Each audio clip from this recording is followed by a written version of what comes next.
It's showtime. Welcome to another Tippling Philosopher video with myself, Jonathan M.S. Pearce, and I am delighted today to be joined by someone who has done the rounds in the atheistic community, has been there, done an awful lot of writing, but had a fascinating journey from being a pastor for almost 30 years, I think, in various churches, and we'll be speaking a lot about that, but a huge welcome to a gentleman who has actually contributed a chapter to a book that myself and another writer edited many years ago, Beyond an Absence of Faith, stories about the loss of faith and the discovery of self. And Bruce Carenza has a chapter in there on his deconversion account. And it would be marvelous if everyone in the world went out and bought 58 copies of that. You don't have to read it, just buy the copies. But that was fantastic and really interesting read. And now we're going to be speaking, and this is the first time I've actually ever spoken to Bruce in person, even though we have been friends on Facebook for many years. And in fact, even his wife comments very often on my Facebook and stuff. So, it feels like the modern world feels like we all know each other, when in reality, we're just like little avatars on the screen. But Bruce, that's a long intro for me to say, welcome. It's a privilege. So thank you. How are you? I'm fine. Thank you for this opportunity to talk with you today. So you have been around in the blogging community for a long time, in many different iterations. I think you're one of these people that disappears and then reappears in a new kind of form, reincarnated. Maybe reincarnation is a thing. So would you like to give... here's a question I've been asking recently, actually, Bruce, which is, if you were to label yourself now with a bunch of words, I don't know, maybe 3 or 5 words, what do you see yourself as now? Not just like religion or politics, but just in life in general. Who are you? Well, I mean, the obvious is, I'm an agnostic atheist. I'm a humanist. I'm a politically a democratic socialist, but I'm a husband, a father, a grandfather, and I'm an avid sports fan, and I collect electric trains, and and I'm disabled, which dominates every aspect of my life, everything that I do, and so I have a lot of labels. Yeah. If I were to sit down and write them all down, there's a lot of them. Yeah, and I suppose it's like, what are the most important? How do you define yourself? I mean, it's interesting. We're going to talk a little bit about health later. I have just a question, like, because we both suffer with sort of very different sort of ailments in our own ways. But it's interesting you say husband, father, grandfather. I see a lot of photos on your Facebook. I'm a friend of yours on Facebook. I see a lot of family, and that seems to be important to you. But also in the various photos, I often see you wearing, over time, I've seen you wear different like caps, and so sport again is important to you. So yeah. How I dress has always been important to me, even as a pastor, and it is now. I'm very particular about the clothes that I wear and the quality of the shirts. And I have 13 fedoras. I have 12 different pair of suspenders. They all have to color match, and there's probably some OCD tendencies going on there, according to my counselor anyways. That probably drives some of that, but yeah. And so I here recently came upon a shirt manufacturer, seller. It's actually British. You probably know him, Charles Tyrite. And so I've been buying my shirts from them, and the quality is just wonderful. Tailored shirts and very, so yeah, that stuff matters to me. And it mattered to me, 35 and 40 years ago when I was buying a suit for the ministry, and I only wore white shirts back then, but they had to be, long sleeve white cotton, pinpoint cotton, which my wife hated to iron. And, so yeah, it matters. We're back. Sorry, I pulled out my internet and we're going Wi-Fi. So I'm having huge amounts of problems with the internet these days. But yeah, you were saying that you were white shirt wearing in the church. And actually that's a good segue into, because we'll talk about how you were as a pastor. That's maybe a good segue into how you became a Christian before we talk about how you were as a pastor. What were you born into a religion? I mean, the thing that I think as a agnostic atheist myself in the UK, looking at America and how Americans are so involved with religion is that the default is that people are born into religion, and obviously that's a mass generalization. Yes. There are huge amounts of exceptions, and not so much the case these days. But for you, were you born into a religious household, and is that what drove you to your job? Yeah, I was baptized in a mainline church, not long after I was born, but my parents moved to San Diego, California in 1962. And while there, we started attending Scott Memorial Baptist Church, and pastored at the time by Tim LaHaye, the author of the Left Behind books. And there my parents made a public profession of faith, and it was not long after that, I did the same in junior church. And so that's kind of where it all started. And we from that point forward, we're a very devout, independent fundamentalist Baptist, Christian family, quite dysfunctional, behind the scenes, but outwardly, we went to church every time the doors were open, and and we're very active in the church. And I wonder if there's a thing. It's interesting you say inwardly our family was dysfunctional, but outwardly we presented an image. And there you were talking before about having this white shirt as a pastor, and you're presenting an image, and this is your forward-facing image. So maybe there's something going on there. Well, sure, and because appearance matters, but more than that, I think there was an idea that perception matters.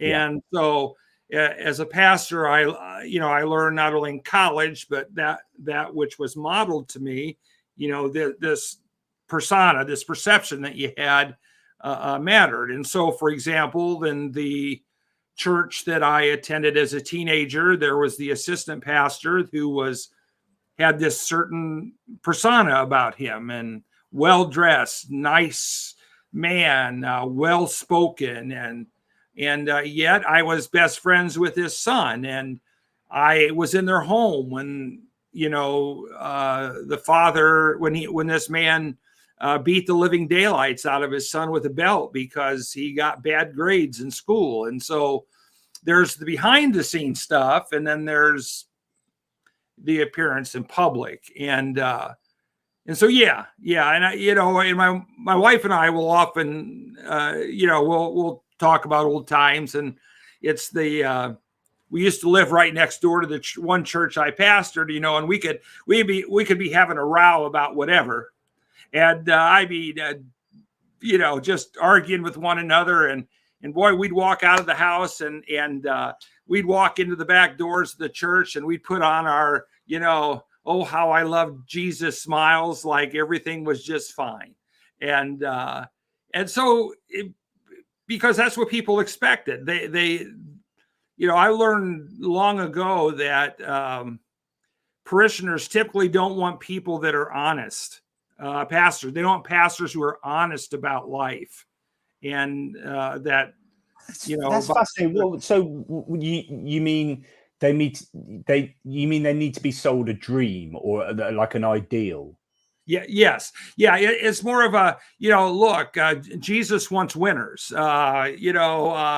there's victory in Jesus. And so they don't, I remember one time in a sermon being very honest about, you know, the struggle of lust that men have. And you know, and I had some guy come up to me after the service say, I don't want to hear that stuff. You know, I want to know how to live the victorious Christian life. I don't want to hear about the fact that, you know, you lust after a woman just like everybody else does, you know, and so, but yes, that was common. And, you know, and the thing is, as a pastor, you know, I was privy to all sorts of things that I knew that went on in the lives of others behind the scenes, horrible stuff, awful stuff, Really? You know, and so it's, you know, you have this whole look that we give that we have our lives together. In reality, we as Christians were quite normal, you know. That's interesting, because I guess I don't, because pastors for me and priests haven't been a part of my life in any meaningful way, but I take for granted maybe the idea that pastors for a lot of people are super important pillars of the society, but also yes, personal, you know, therapists and counselors in many ways. So yes, you would have been entrusted with people's secrets and with their psychological well-being in a way that most other people in the community wouldn't have been. And that's a really big responsibility. How did you deal with that? And did you think you were well equipped for that role? Well, let's answer the last part of that first. No, I was not well equipped for that, because I grew up in churches and was saved in a church, you know, at age 15, and then went to a Bible college at age 19. And that everything that I was taught told me that the Bible was sufficient for every problem in life. And so when people would come to me as pastor and with all sorts of difficult problems and serious problems, you know, I thought that the solution was to just go to the Bible. Okay, what does God's word say about this or that? Instead of realizing that I was ill-equipped to handle some of the problems that people had. And so when I had people that came to me that had mental health problems, for example, you know, we would talk about faith, or we would talk about trust. You know, instead of realizing, Bruce, you know, you don't know what the hell you're talking about. And, you know, they need to go see a competent, you know, professional to deal with their problems. And you're talking, Jonathan, any problem that you can think about in the human race as a whole, church people have those same problems. Christianity in particular is no fix for what ails the human race. And so from incest to, you know, sexual abuse to, you know, right down to, you know, I remember one young man in one of the early churches I worked in, you know, confessed that he had, when this actually happened twice in 25 years, you know, he confessed that he had murdered his baby, shook her to death. And I never believed in the, you know, the seal of the confessional, so to speak, for Baptists. You know, if, I made it clear to people, if you're going to confess a felony, then, you know, I'm required to report that. I won't. And I did, and he went to prison. But, you know, stuff that just, wow. You know, and so if you're asking me, was I prepared for that? Absolutely not. I mean, I had real world experience with some of the things that, you know, people were going through. And so I could share my own stories, I guess. But as far as how to help them competently, no. And by the way, most evangelical pastors aren't qualified to do that either. Most of them aren't. No, absolutely. And I guess, you know, you're still being that to some people. Bruce Almighty says one commenter.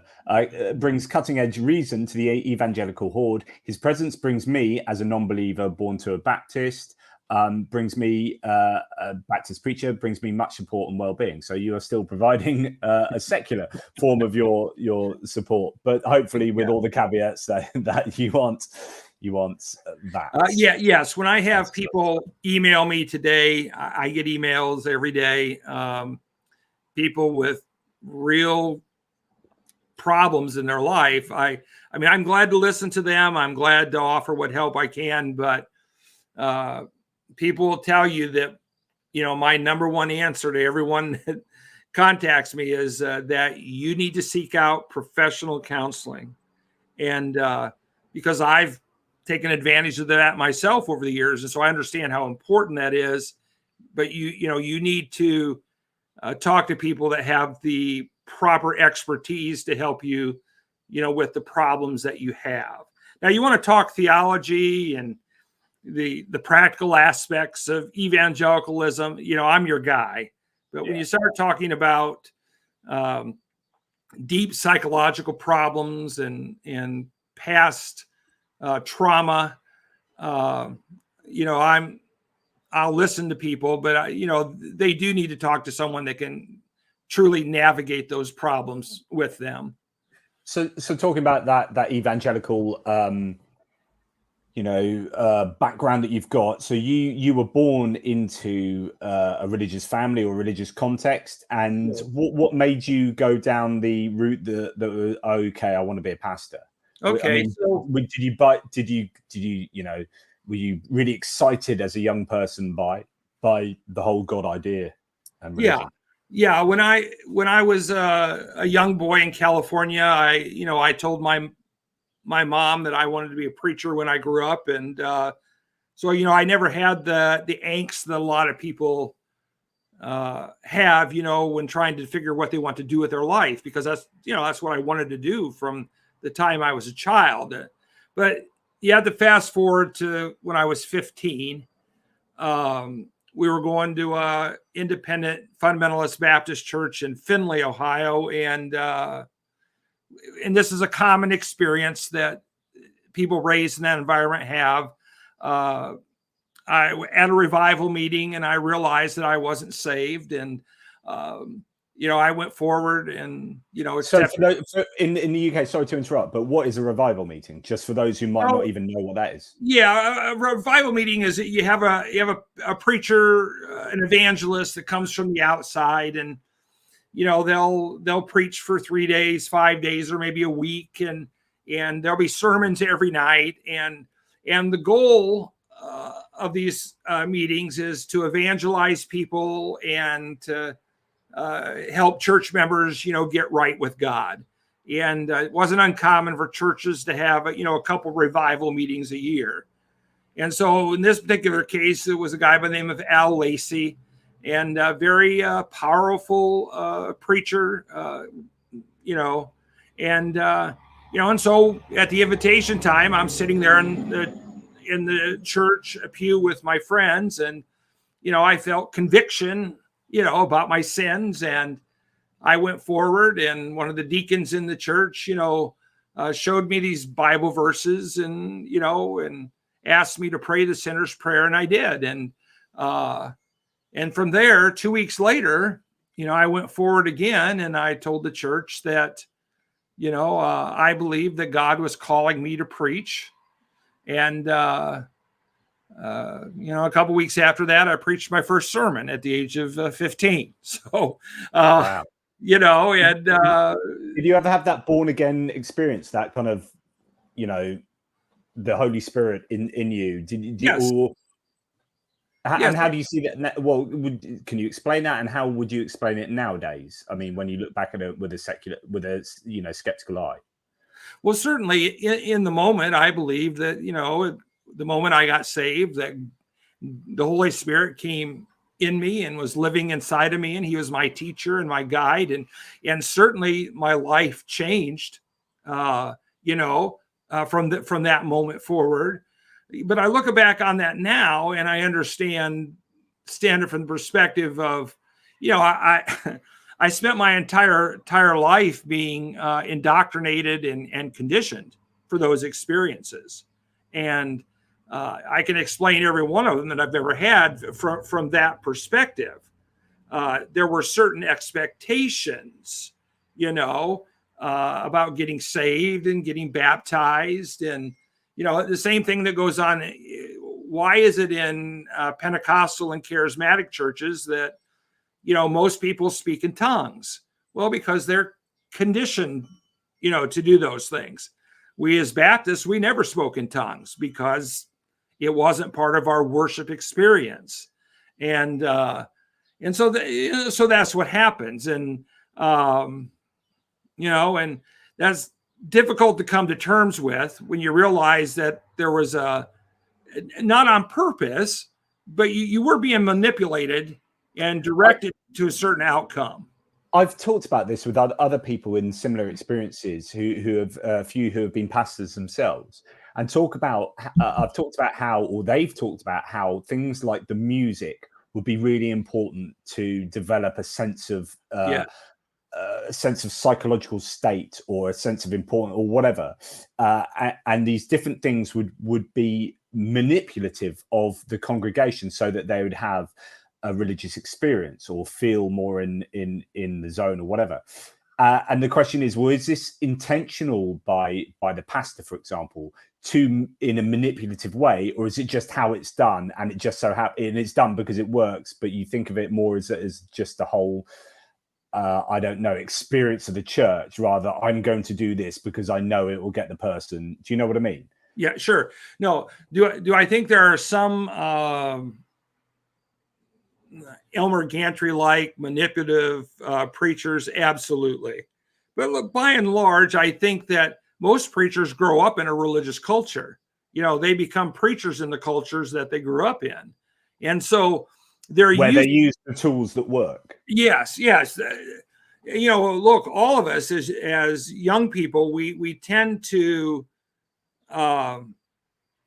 practice and believe the things that were modeled to us by adults and the things that we experienced, and so that was certainly the case for me. And I listened as a child all the way up until I went to college, sermons 3-4 times a week, and then special meetings on top of that. And so I heard a lot of sermons, and so I saw a certain way of preaching that was modeled to me. And this is how you give an invitation at the end of the sermon, and so that just becomes a part of who you are.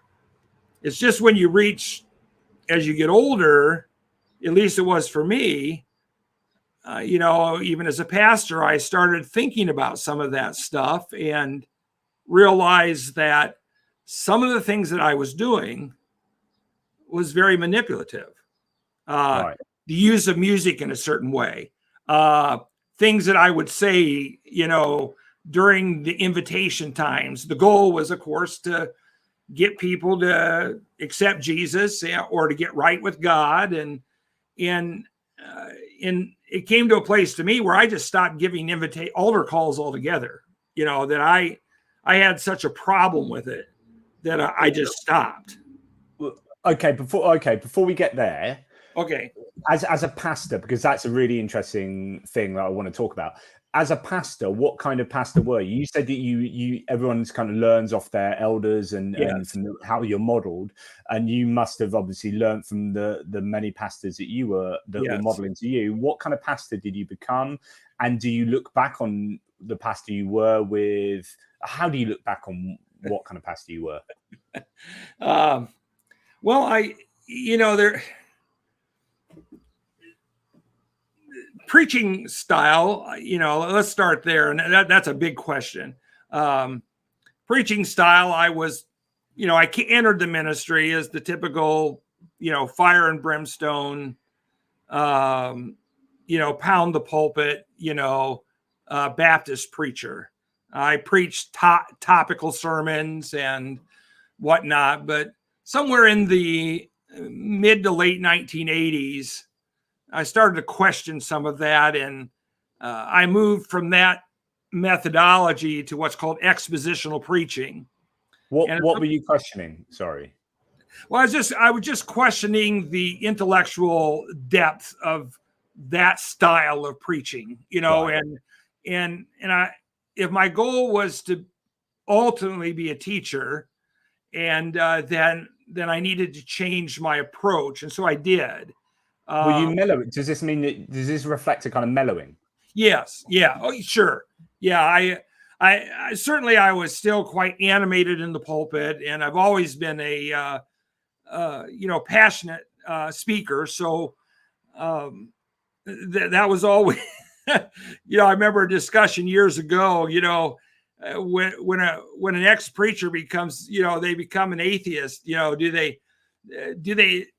they have to set aside all those things that they used and learned, when they're giving a speech, let's say at a conference or something like that. Something, and this stuff, and so I mellowed, but I became more concerned about making sure that what I preached from my perspective was true. And but as a pastor in general, I was a friendly, winsome guy. People generally liked me, but I also was narrow-minded, bigoted, and not uncommon in the circles that I ran in, some of the positions I held and the things I preached about. And so that's, now I'm beyond all that. I'm left with how to reconcile all those things, because, I'll write things on my blog, and my readers now will say, well, but that's not how you are now. And they will, wonder, they see this disconnect between the man I am now and what I might have been back then. And so I have to explain that to them, to readers, and how I have had to, apologize to people over the years, particularly young adults that were in our church, for things that I said and things that I did as a pastor.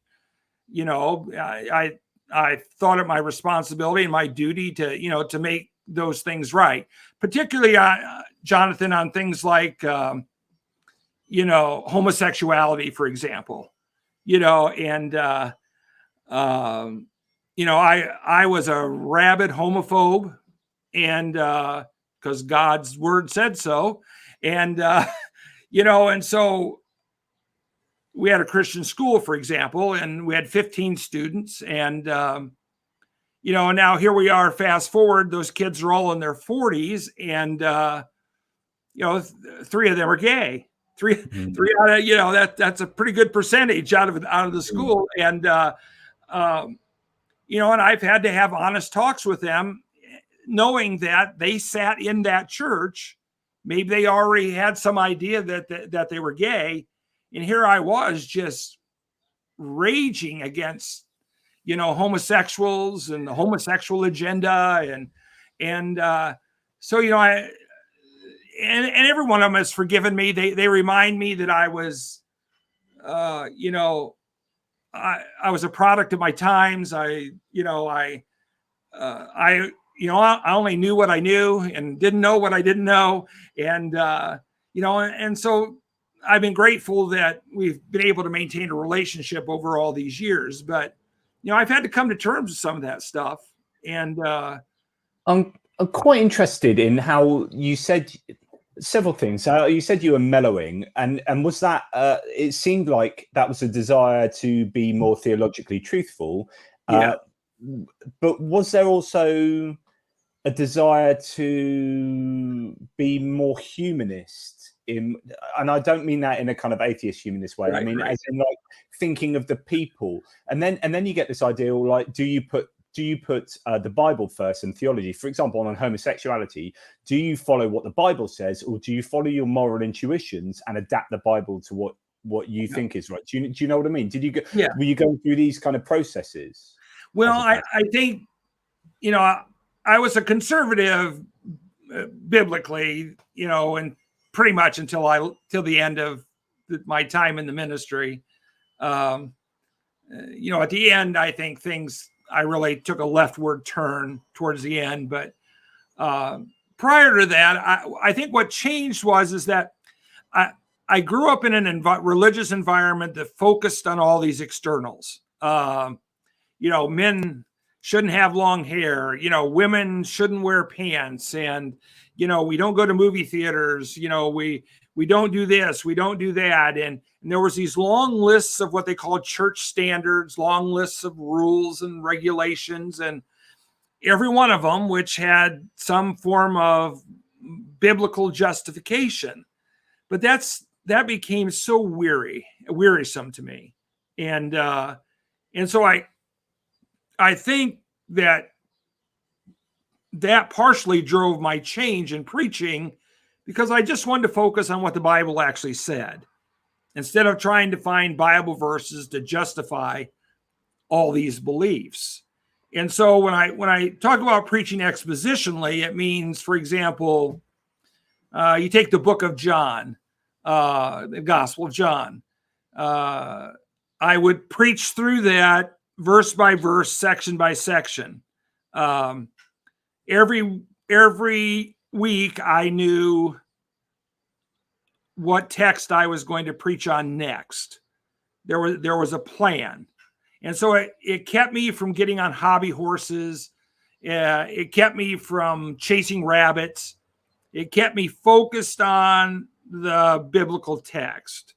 And I was still quite evangelical throughout all that. But some of what I call the secondary stuff, you know, kind of fell away to a large degree. It doesn't mean that I didn't have strong opinions about all of those things, but it just means that I wasn't going to focus as much on them in my preaching. Yeah. So that's it. So, okay. You've talked a lot about, a bit about your journey and how you sort of mellowed out a little bit, concentrated on the text. What were your first sort of doubts that started creeping in? Did you ever have any doubts when you were younger? How did you compartmentalize them or deal with them? And then how did your wall eventually start to get chipped away and broken? Yeah. Well, I was a true blue believer, Jonathan, and so whatever niggling little doubts and questions I might have had, I always, you know, said, well, you know, we don't know everything, and so in time, God will make that stuff known to me. And so I was willing to hide behind the cover of faith.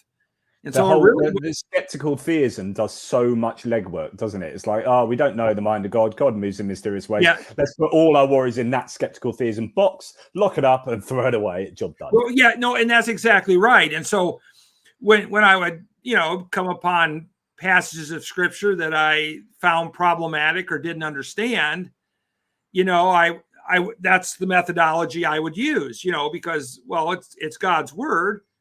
God's word can't be wrong because it's inerrant and it's infallible, and God only what's best for us, you know. And so in heaven someday, you know, I'll know everything, and then I can it'll make sense to me.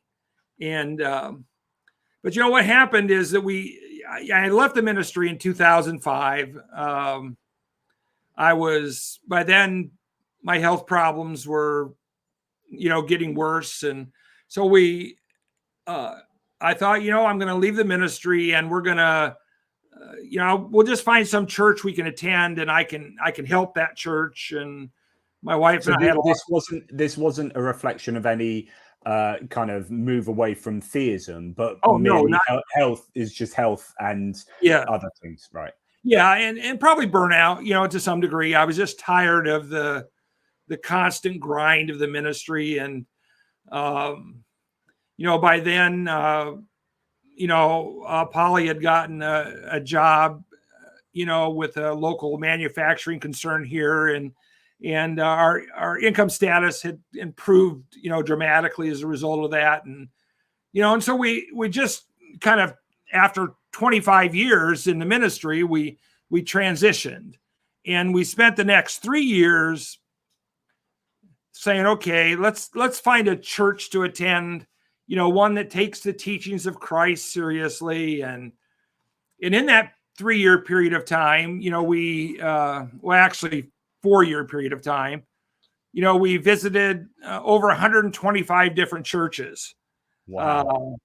From everything from Roman Catholic to Baptist to Greek Orthodox to Lutheran to, even went to a couple Mennonite churches. And by the time we got to the end of that experience, we realized that, what the old U2 song, I haven't found what I'm looking for. Yeah. That's kind of where we were. And so that was the first little. What were you looking for? Like, what was the ideal for you then? Well, by then, I had narrowed down my theology to more of a Mennonite approach to we need to be following the teachings of Christ. The Sermon on the Mount, Matthew 5, 6, and 7. And I had been reading a lot of authors in that vein, and got myself away from the teachings of Paul and some of the things that he says in the New Testament, and so we were just looking for a place that took those things seriously. And in retrospect, I think our expectations were too high, and that we expected churches to deliver what they couldn't deliver. But along the way, we also saw some pretty awful stuff, as far as how churches treated other people. And we listened to a lot of sermons during that time. And so by the time we got to early 2008, we started having, both my wife and I, but certainly myself, I'll speak for myself here. I started wondering about what it is that I really believed. And it's at that point I started reading Dr. Bart Ehrman's books, and those were an eye-opener to me. I mean, things that I had never, ever heard about the Bible whatsoever. And quite frankly, Jonathan, those books were devastating to my faith. Because the whole foundation of my life was built upon, and I'm sure there's Christians out there going to listen to this and going to say, aha, he just told us that the foundation of his faith wasn't Jesus. And it's not what I'm saying. But the foundation of my life was built upon the premise that the Bible was inerrant and infallible.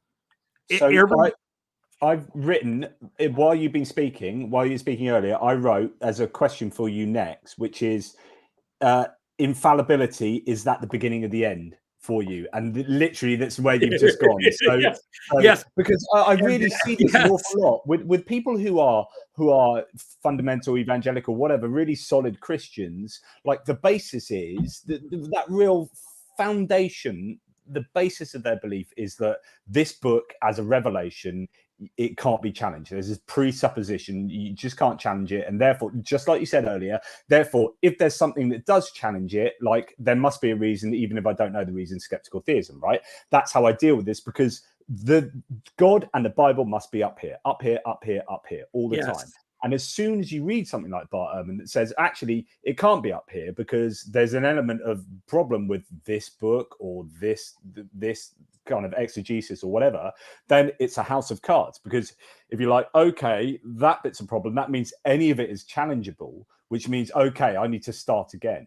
So sorry, I interrupted you. But no, and that's exactly right. And that's every month I get together for dinner with a couple of men. One is the United Church of Christ pastor in a nearby community, and another is a former a mainline Lutheran pastor who has also lost his faith. And we'll talk about how different my religious experience was from these two guys, and that, I've often had that thought: had I grown up in a religious environment that wasn't fundamentalist, would I still be in the ministry? Because I generally enjoy helping people, and I enjoy preaching and teaching. And so if there hadn't been that commitment to inerrancy and infallibility, because neither of those men, that was never a problem for them. They knew from the get-go that the Bible wasn't inerrant or infallible. And so you play that, what might have been, and you can't know.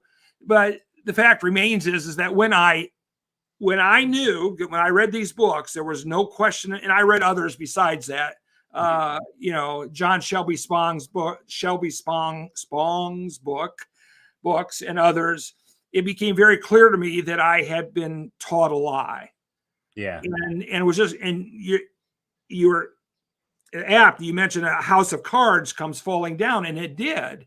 And I think Ehrman even talks about that. That fall is much harder for evangelicals because we lose inerrancy and infallibility. Those are foundational truths. Yeah. And once you lose that foundation, what is it that I really believe? And for me, losing that foundation then allowed me to, once the Bible lost its authority, I was then able to start looking at the things that I said I believed, whether it was the virgin birth, the resurrection of Christ, the miracles, all these various things. And, it was kind of a domino effect for me. And by the time I got to November in 2008, I realized that I was no longer in any meaningful way a Christian. Which is why Artangelo Grasso, who's a dyed-in-the-wool Christian on the live chat here, saying Ehrman is a good tool of Satan, which kind of like, well, yeah, because if you want to keep the Bible up here, there's nothing, if anything challenges the primacy of the Bible, which Ehrman does, then that can't happen. It can't happen. So this is a presupposition, which means, this position is it's not rational. It's irrational. Yeah. Like if you're saying before we even do anything, like this person is a tool of Satan, so I can't take on what he says, you are inoculating yourself from your position being challenged, and that is not free thought. That is dogma, and I have little time for that. But, yeah, well, I see that's Otangelo saying that, so I well. Take it with a pinch of salt. I mean, he gets around. It's interesting that you know him as I do. Yeah. And you're right about. Look, I like to think that I was always intellectually honest, and I was intellectually honest within the confines of evangelicalism. But I was willing to read, and I was willing to study, and my theology did evolve over the 25 years I was in the ministry, and so that was no different for me when I started questioning questioning the Bible and some of the beliefs that I had. And so the road to hell is paved with books, and it is, and well, actually, that brings me on to a question I was going to have for you. And thank you to Ricky Johnson, a member of this channel. I really appreciate. So if anyone wants to join, you can join and help this channel out. That'd be really appreciated. Also, super chats. If you've got any super chats and questions for our esteemed guest, please get them in. Ehrman's Heaven and Hell book was really helpful as I transitioned out of a strict fundy religion, and that is a good book. But actually, that brings me on to things like heaven and particularly hell and eternal conscious torment. This idea, that you would have no doubt have adhered to, certainly in your earlier pastoring times, like how did you were you a real believer in this kind of as you said, fire and brimstone version of hell, and how did that mean? How did that affect the way you saw your congregation? Like, did you see, well, you don't believe what I'm saying. I know you're still a Christian, you're in my congregation, but you might disagree with what I'm saying. You're going to hell? Or was he still in your in group and everyone else was going to? How did you deal with hell? Well, yeah, certainly I was, evangelical through and through on heaven and hell. And I believed that, saved people went to heaven and, lost people went to hell. And so there was this very much a division. Either you were in or you were out. Either you were saved or you're lost. And so when it came though to beliefs, there be that early on, my idea of what beliefs were required to be a Christian were much larger than they were by the time I left the ministry, 25 years later.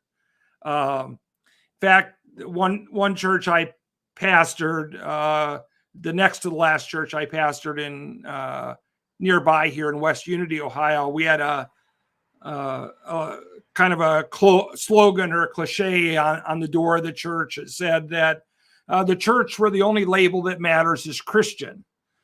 And my philosophy by that time was I was tired of all the divisions over, eschatology or who has the right soteriology or which baptism is right or, whether you speak in tongues or whether you don't. And so I became more ecumenical in my thinking. I still believe that someone had to be born again to become a Christian, but I had a much greater allowance for differences of opinion, belief.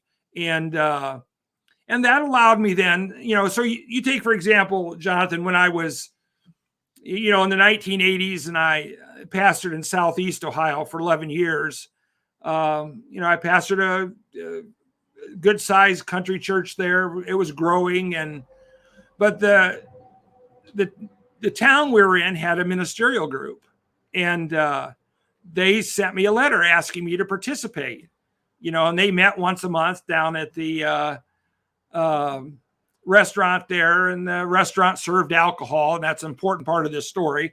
And I remember writing the Lutheran pastor a terse letter, and about absolutely not.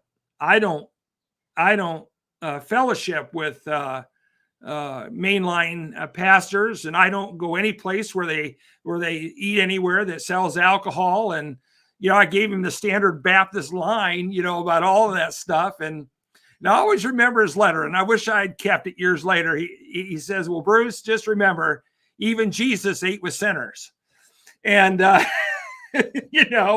he was right, of course. So that's how I looked at that stuff then. And over time, by the time I get to the end of my ministry, I'm far more willing to fellowship with people. I joined a local ministerial group, for example, and I had friends, I had a Methodist pastor friend, a Church of Christ pastor friend. And so I wasn't so narrow-minded about those things. Yeah, that's like, again, reflecting that growing kind of humanism in that loose sense of the term, and mellowing out to accept more people. Why, I wonder why you are becoming like that. I don't know. This is I'm being a psychiatrist here. Like, I think Bruce, I need to ask my counselor that question, because I'm not sure I can answer it. First of all, I think it's age. I'm older. Because that can go going both ways, though, can't it? So as I know from personal experience of like family members as they get older, without wanting to be too harsh on people, they are becoming more right wing and more narrow minded. Yes. And so it seems like sometimes people can buck that trend, because that seems to be quite a common trend. But for you, you were becoming more, open minded. Yeah, and some of it, we haven't talked about politics yet, but no, certainly, in 2000, I became thoroughly bothered by the Republican Party and George Bush and the first Iraq War, for example. I adamantly opposed war, and I'm a pacifist now, and so it's and I started developing that viewpoint, while I was still a pastor, and so there was this progression in my views politically. To by the time I get to 2000, it's the first time I said, you know what, I'm not going to vote for a Republican. I voted for in 1976, was the first time I voted. And so, until 2000, I had always voted Republican outside of Jimmy Carter in 76. And that's because we thought he was a Christian. And of course he is. And Jimmy Carter, in a real sense of the word, is a pretty good Christian. But by 2000 came along, I was tired of the warmongering and the rhetoric coming from the Republican Party, and so I switched to the Democratic Party. And I remember Jonathan talking about those things, that I thought, Democrats are Christians too. I mentioned that in a sermon one Sunday, and I remember we had this guy visiting, and he came up afterwards to me, and he's all agitated about my sermon. He says, "Nope, Democrats are not Christians," and of course, but this is really that's so interesting, because there's good evidence to suggest, and I've talked about this before in previous interviews, that there's good evidence to suggest. So the idea is, what is the directional causality between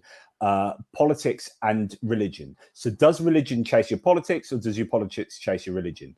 And so there's evidence now, and I don't know if this has always been the case, but more recently they've found that if a church disagrees, if you disagree with the church's political stance, you will change church, which is to say that your political disposition has primacy and your religion adapts to your politics, which is fascinating, because you think if you're a true believer, then you should really adapt your politics to whatever your theological beliefs are. But actually, it turns out that it works the other way around, and that seems to be what you're saying, which is, rather than being a lay person who is changing church, you're a pastor who is feeling that this church doesn't agree with me. Or when you were going to those different churches, maybe that was a reflection of your political position as much as other ideas as well, until you're trying to find the right place. I don't know. Yeah, no, that's right. And certainly in the evangelicalism, there's this symbiotic relationship between politics and theological belief. And but certainly, for example, when we were looking for a church to attend there, towards 2004 to 2008, the political beliefs of the pastor in the church really mattered to us. Yeah. So, for example, imagine our surprise. We go to a friend's church about 50 miles north of here. And, the Friends, Quakers, you're thinking pacifism, anti-war. Oh, no. They had hired some Baptist preacher to pastor their church. And he's up there, he's pro-war, and it just blew my mind. I says, how can that be? In this church, he's preaching these things. And so, of course, we didn't go back. And I did have some conversation with him about those things. And but those things did and still do matter to us. And unfortunately, at least as far as evangelicalism is concerned, they are overwhelmingly Republican. They're overwhelmingly pro-war. And it seems odd that with these kind of the integration or interaction of politics and religion, that Christians in this example are so willing to just ignore huge tracts of biblical teaching. So, for example, one of the most obvious ones is a Good Samaritan, which is like, okay, this is like the most famous biblical story, probably one of the most famous parables, which is about in-group, out-group psychology and about being kind to people in your out-group. right? Which is, and Jesus is saying that, you know, as a point, because, you know, Pharisees and Sadducees, and you have all this infighting. It's like, this is a really pertinent story because there's obviously not a lot of this going on, and yet in the political, religio-political landscape in the US, that is like the least adhered to parable that there is, and that's so sad. No, and I think you're right. And I think that certainly later in my later years in the ministry, that became a really big deal to me, you know, as I became more socially involved. You know, we started ministries like a food pantry and a clothing room. And, you know, we went and ministered at the homeless shelter and things like that, because I saw this real disconnect in evangelicalism. You know, the Bible clearly teaches that, you know, we should minister to the least of these, to the poor, the downtrodden, the orphan, the widow, and yet that wasn't going on. You know, huge amounts of money were generated, but so little that actually made it into programs meant to help people like that. And so, you know, my thinking evolved over the time on that. And you know, I've often wondered, you know, if my health had not been so poor, you know, might I have gone back to school and, you know, become a social worker, for example, you know, and get involved in, because I have you know, look, I grew up in poverty, you know, a very difficult childhood. And so I have some real world experience with those things. And so I have a general love and compassion for people that are on the wrong side of the economic and social scale. And good on you, mate. I mean, which is fascinating, because this then looks like, and I don't want to like be overly reductive here and to the point where, oh, atheists are wonderful, but this really does look like a movement. This is a moral journey, which is a movement away from religiosity, was a movement towards a greater moral understanding, or at least, you know, shedding religion was part or largely because religion didn't jive well with your sense of moral intuition. Yes.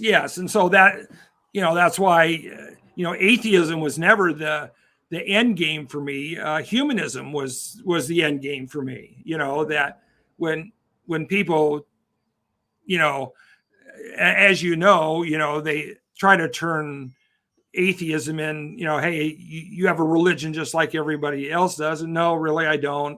I just don't believe in the existence of God. So, you know, that's why I'm an atheist. But humanism, if you want to call it a religion, I really don't care.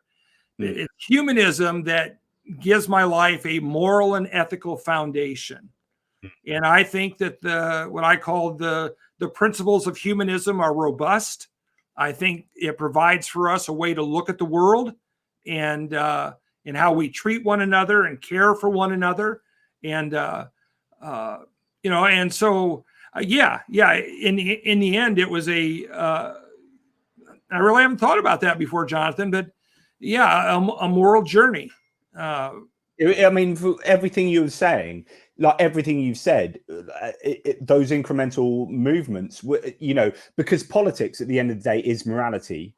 Yes. So I would argue that politics is a subset of morality. It's just morality where we often think of morality as an individual thing. Politics is just morality writ large across society, how we should all act, right?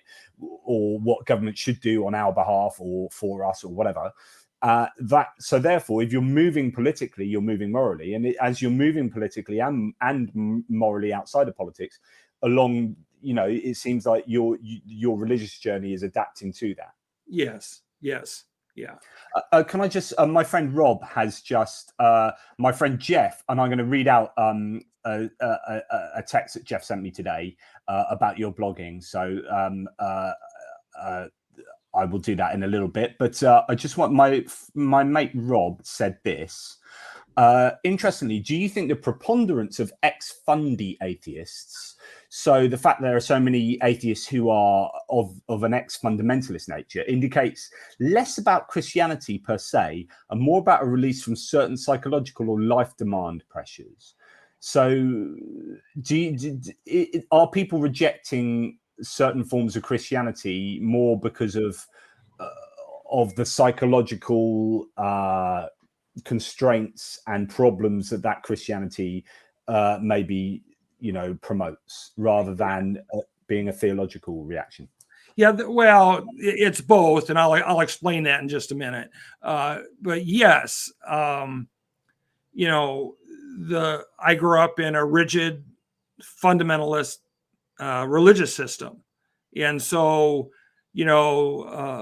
the Bible says, be ye perfect, even as God your Father in heaven is perfect. The book of First John talks about not sinning, and so the objective was always perfection. Now, through the merit and work of Jesus and the empowerment of the Holy Spirit, but there was this drive to live this perfect life above the fray.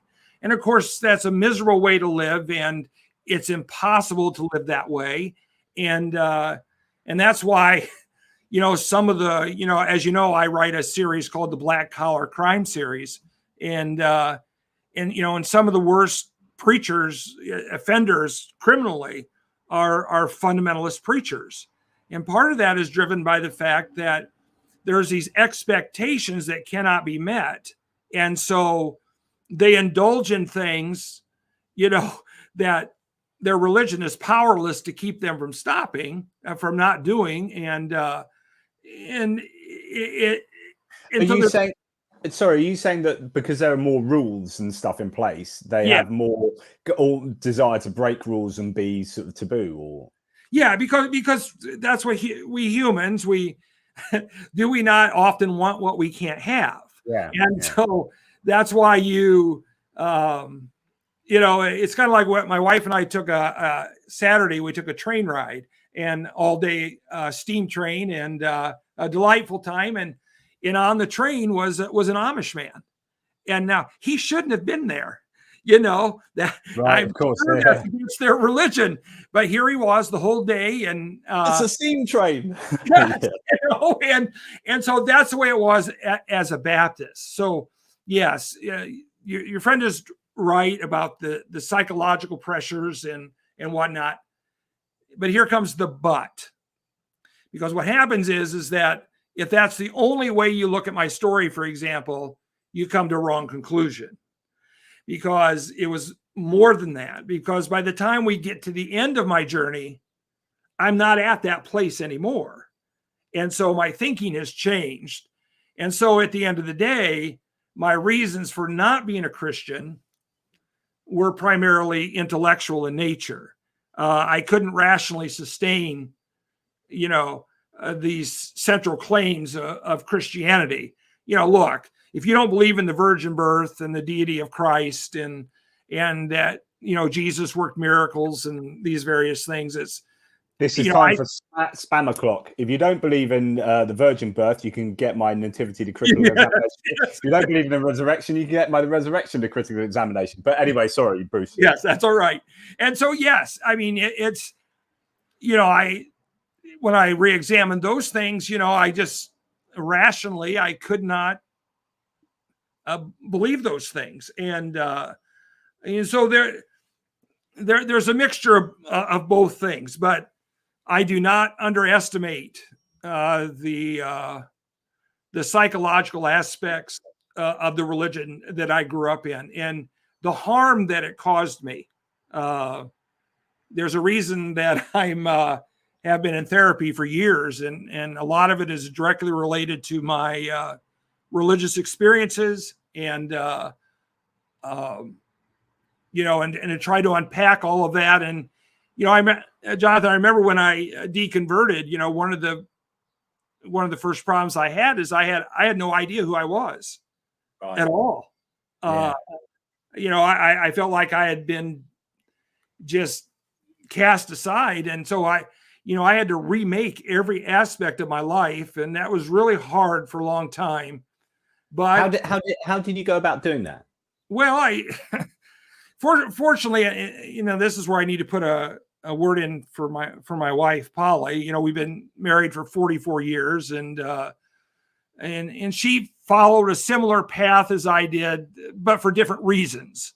And we can talk about it if you want, but it's well, it was one of my questions I had for you, because I've interacted a little bit with Polly on Facebook, but I'm interested in did she have a parallel journey to you, or did she stop believing because you stopped believing, or what was the dynamic going on there, and what underwrote her journey? Yeah. So I think I tell people I think we were both in the same zip code.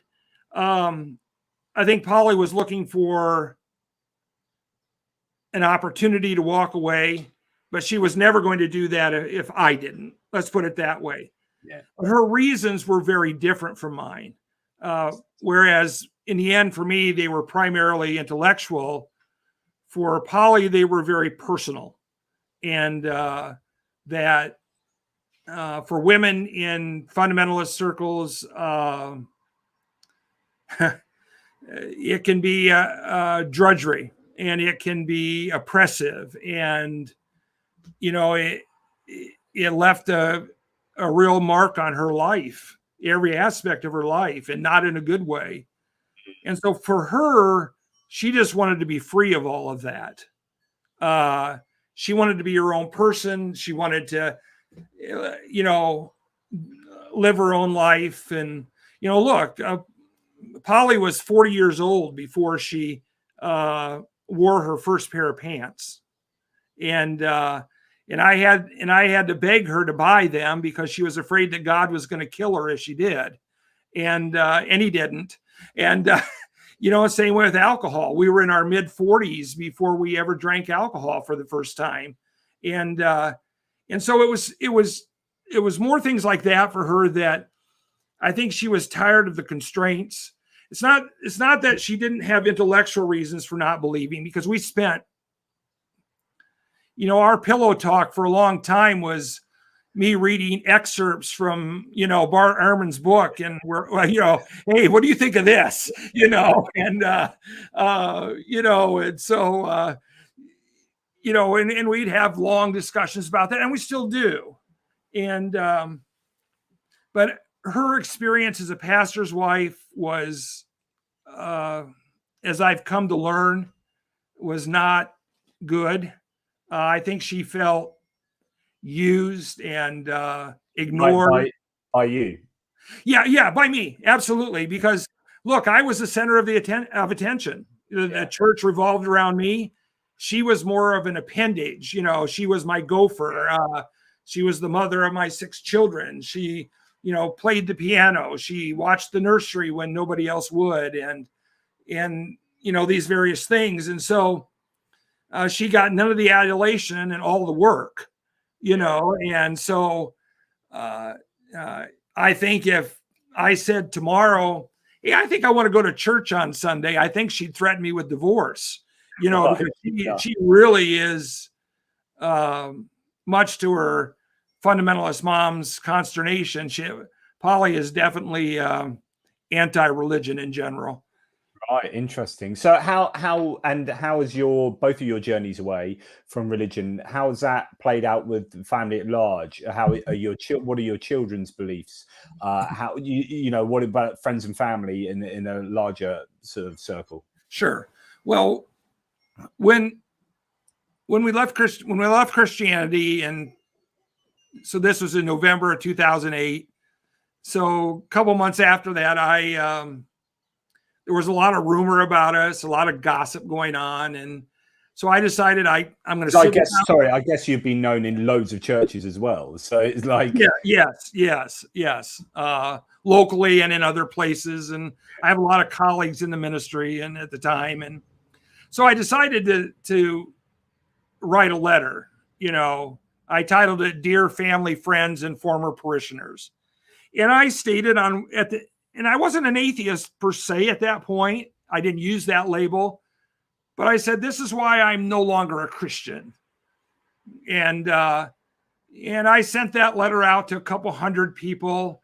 And boy, oh boy, did that start a firestorm. I grossly underestimated how that would be received, and very naively. And overnight, we lost friendships, 25, 30 years in the making, and family members were upset. Polly comes from a family that, you know, her dad and her uncle, and she has cousins. They're all independent fundamentalist Baptist preachers. And so we got a lot of grief from family over that. And so with have those bridges been rebuilt, or no, we as far as colleagues in the ministry, I lost every one of those friendships. Not one of them survived. I got some of the most hateful letters and emails that you can imagine from guys that knew me for years.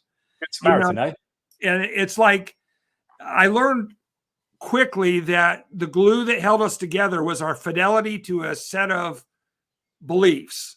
And once I no longer believed those things, that glue just crumbled and fell. Bizarre.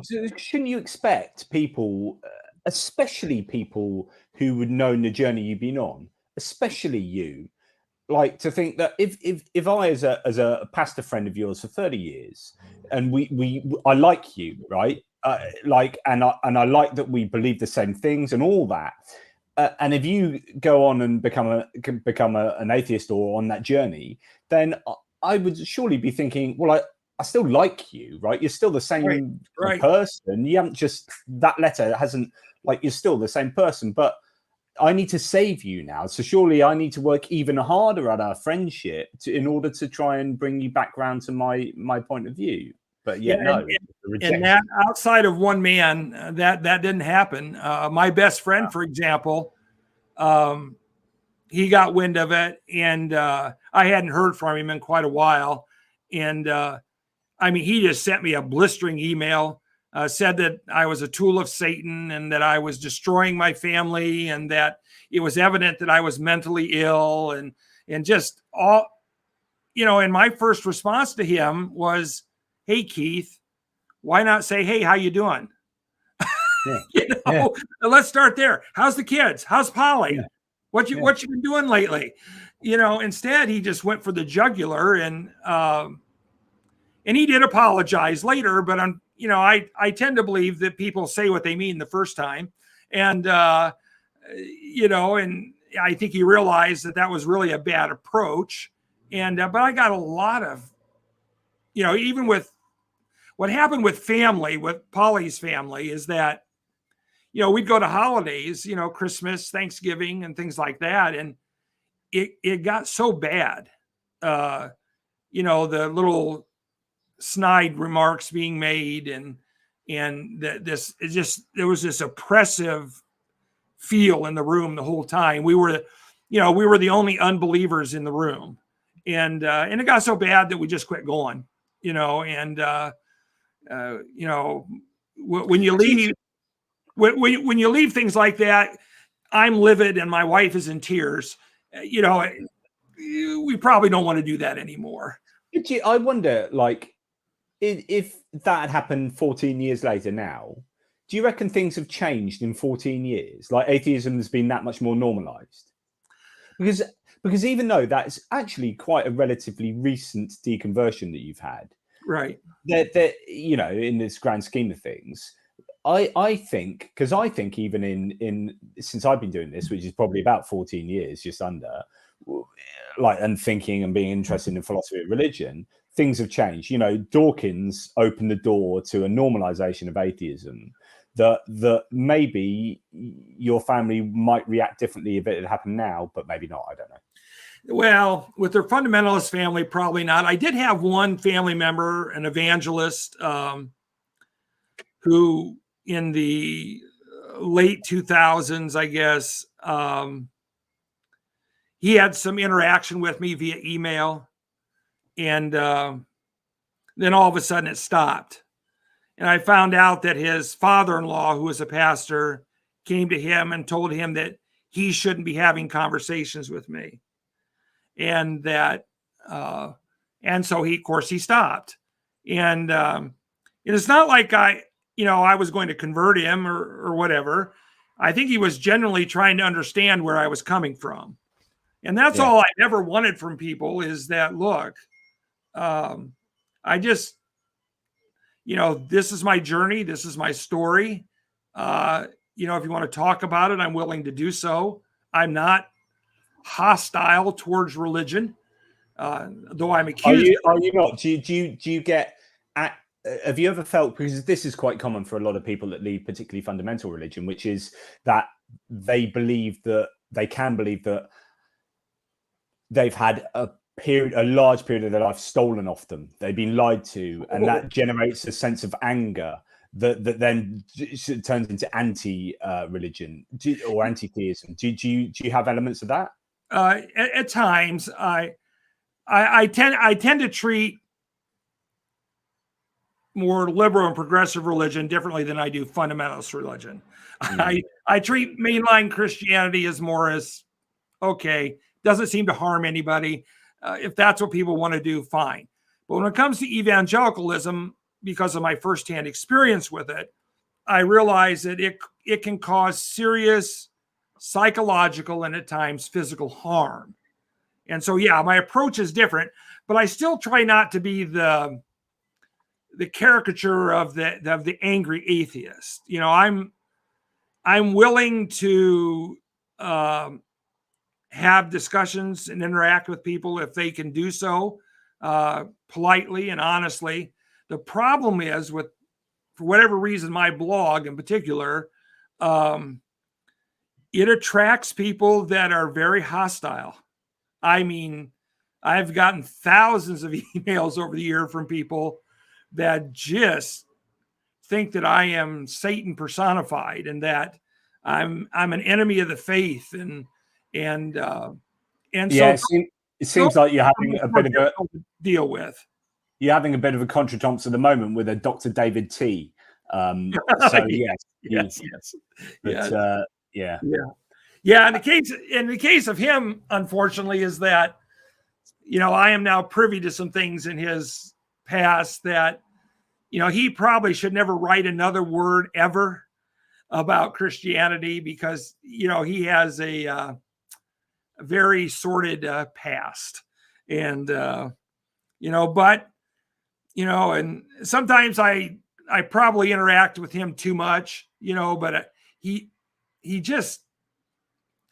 so hostile towards me that I've never been one to let that kind of stuff pass, and so I think I need to defend myself, and so I do, but that happens a lot, but not always. I get people who simply have questions, or they just want to talk to me, and I'm fine with that. I'm sure a lot of people are this way, that we tend to respond to people in the same way that they respond to us. You start out with telling me that I'm going to burn in hell, and that I'm a child of Satan, and all of these things. I'm probably not going to smile and say, "Oh, aren't you sweet?" I'm not going to do that. But I do realize that I have an opportunity to help people, evangelicals, because of my background, and I'm an expert in that field, that I have a opportunity to help people that genuinely have questions, concerns, and doubts, and in that circumstance, I don't push people. I am not an evangelist for atheism. I don't have much use for people that try to shove atheism down people's throats. And I do, at times have people like that come to my blog, and they usually don't stay around long either. So, my friend Jeff, who obviously you might know him at yours. Yes, I do. Yeah, so he's a good man. I see you're doing a YouTube with Bruce G tonight. I'll try and watch, though I'm presently in pretty remote Spain and the connection is iffy. I don't know why I like reading Bruce, but it's possibly because his emotional passion shines through so much. And I thought that was quite a nice thing to say. And what do you think, whether you think that you are an emotional writer? Oh, yes. Yes. Yeah, I've, if you want to talk about my character, my DNA, yeah, I've never been much for dispassion. I've always been at anything I do. When I did photography for years, I was all in, Yeah. and it's. I've seen some of your nature photography as well. It's beautiful. Yes, and so I'm very passionate about certain things in my life, and writing is one of those. I want to be the best writer possible. I want to reach as many people as I can, and so these things matter to me, and for two reasons. Number one, certainly the help I think my writing provides to people, but also personally, it's very therapeutic to tell my story. That's why when it comes to interviews like this, I've only ever said no once, and I just don't, because I enjoy doing them, and I'm passionate about those things. And as you know, with having health problems yourself, your health robs you of so many of the things that you want to do. I can't do this. I can't do this anymore. And so, the things that I still can do, I want to be passionate about those things. Yeah, I've just got back off holiday, first foreign holiday with my kids. They're 11 now. So we had a great time, went to Turkey for 10 days. And I don't know whether I overdid it. I don't know what's gone on. But since I've come back, my body is just like really struggled, and I can barely walk around much. Today I was shuffling around, and it's just like, because for those that don't know, I've got multiple sclerosis, but I had stem cell therapy back in 2019. It's been pretty much stable, but since coming back off holiday, I have really struggled. And then you start having these existential sort of conversations about, what's my progress going to be like? Can I keep doing this? Can I keep doing that? What is my position in the world if I can't do this and I can't do that? As long as my mind is still able, then obviously that's the most important thing. But yeah, anyway. So and in our house, anytime I do something, there's a price. And so I call that the price of admission. So when we took the train ride on Saturday, I knew that I was going to be in a lot of pain the next day. And so I remind myself that's what narcotics are for. And, the question I was going to ask you about health is that, do you think if you, with your health challenges that you have, do you think you would find more comfort and more support and be able to cope better in a religious situation or not? Is that a benefit to a religious situation? I don't know. Well, it is certain. Well, my health problems started when I was still, in the 1995 was, when I really started having problems. And so I was, still very much a pastor, but then I would just, whatever problem I was having, I just described it to, the will of God. God was either, testing me or teaching me a lesson, or. But is that not more comforting? Is that not more comforting than shit happens? Yeah, you sure it is. Yes, absolutely. But, at this point in my life, I have embraced reality about it, that you're right. Shit happens. And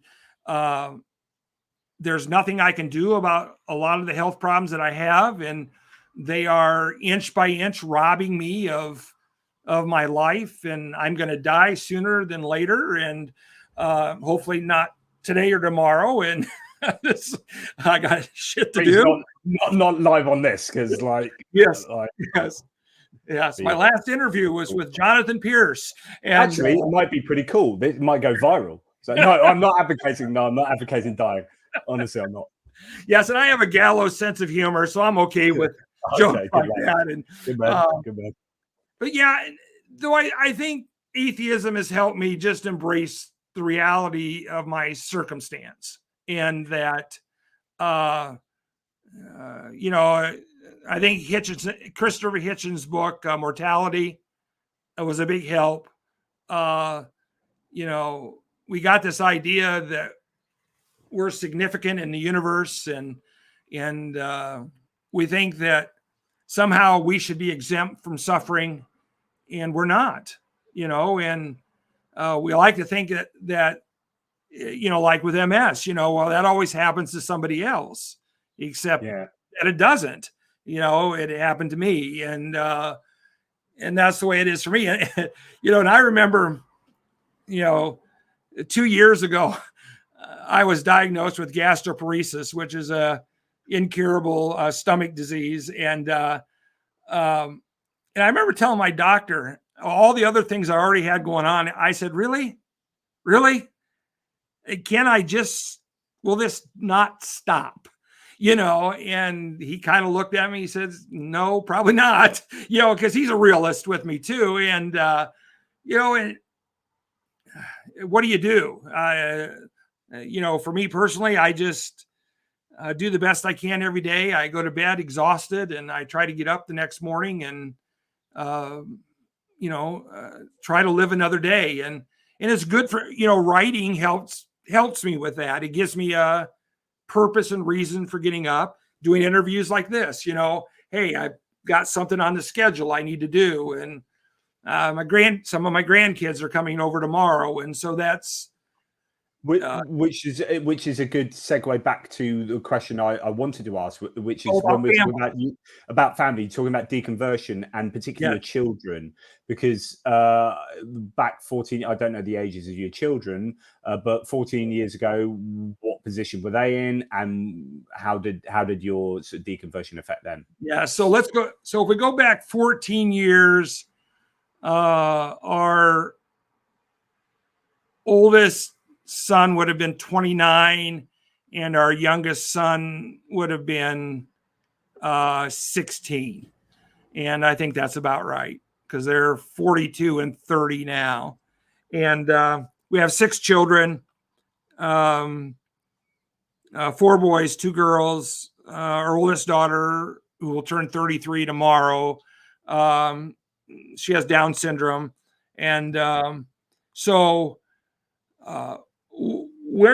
when we came to the place where we were done with Christianity, we weren't going to go to church anymore, I gathered all the kids together right here in our home, and I told them what was going on. And I had it was that moment where I said to them, "Look, I've been the patriarch of the family your entire life. You've lived by my rules, even as adults, you know, my edicts, we go to church together as a family, and all these things. And even though some of my older children were kind of moving away from those things already, but I said to them, you know, look, I'm setting you free." And the light from the window there, and it's God shining on you, you know. Yes. The sun came out and the wind's blowing, and it's kind of coming through the window. And so, you know, I told them, I says, you're free to be who and whatever it is you want to be. You want to go to church, go to church. You don't want to go to church, don't go to church. You know, I says, I'm not going to tell you, you know, what to believe or what to do. And I got a fair bit of criticism from people from that they thought it was unfair to me, unfair of me to just kind of tear the Band-Aid off and just set them free. But I didn't know any other way to do that. You know, you're on your own here. And so from that, I don't know what else you could do other than to lie to them in some kind of way. Yeah. I mean, yes. And that's so, so here we are, 14 years later. How do I describe my children? I've got, my one child who is probably Buddhist to some degree.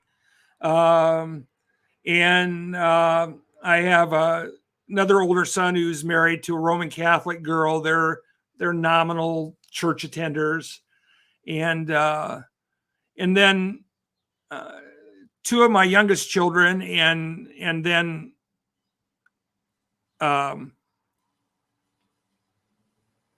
my youngest daughter, they're just non-religious. They don't go to church. They don't talk about religion unless they, in pretty much a negative way anymore. Ironically, and I actually did a Vice News interview about this about 2 years ago. My one son, in 2020, he didn't go to church, but all of a sudden he got involved in QAnon and got involved in right-wing militias and whatnot. And this broke my heart, that he got involved in these things. And so now he's going to an evangelical Southern Baptist church, he and his girlfriend and their family. And so he's the only one. Just for those in the UK, Southern Baptist Church is one that would be particularly well aligned to QAnon. So Southern Baptists are generally, they split along sort of slavery lines originally. Originally, yes. And decidedly evangelical, complementarian as far as marriage is concerned, and they don't ordain women, and they're definitely anti-gay and anti-abortion and the lot. And so he's the only child of ours that, kind of kept up with the family religion, so to speak. And so we have somewhat of a strained relationship with him. It's gotten better. But, there were early on, he refused. He carries a gun everywhere he goes, and I told him, you can't come to our house and have a gun. I says, I just, and so it caused some strained relationship. But have you never phoned him and said, look, son, have you not read my blog? Seriously? Yes. And, we've had a few conversations, but not many that I would consider productive. And I think when you get into movements like that and thoughts, worldviews like that, it's just so hard to rationalize people out of them. I think if someone would say a Christian universalist as just a random example, I think we could sit down and go, because that's usually something that's taken a lot of intellectual thought to get into. And so therefore you can say, right, you're a Christian universalist. I'm going to argue about that and say, and you could actually rationalize someone out of that position. But if someone's like knee deep in or neck deep in QAnon, there's an awful lot more than just rational thought that's gone into why they are QAnon, and it's almost it's like, what do you do? Like, what can you do to get someone out of that? I don't know. Yeah, well, yeah, and look, as far as a man goes, he's a delightful, polite young man. Do anything for us, and but he's anti-vax, and he's bought into every aspect of these conspiracy theories, and most of those things, I hear those things secondhand now. Of course, he doesn't talk to me about those, and so one of the things about having 13 grandkids is that they tell on their parents, and so. So I'll learn things from them, of course, but all I know to do is love him as my son and hoping that in time he will outgrow this, because the last thing I want to happen is that he ends up, he's always been a very passionate young man, and he get caught up into something. The next thing you know, he gets himself arrested or something like that, and then destroys his life. And I certainly don't want that to happen. And but it's hard, because people look at me and they say, well, here's this liberal guy. I mean, I'm as liberal politically as you come, and yet he has a son who's caught up in QAnon. How is that? And I says, well, that's when you tell people they're free to walk their own path, you got to realize that they're going to do that. And you know what? You've just expressed a free will theodicy. Yeah, whatever degree. Yes. Yeah.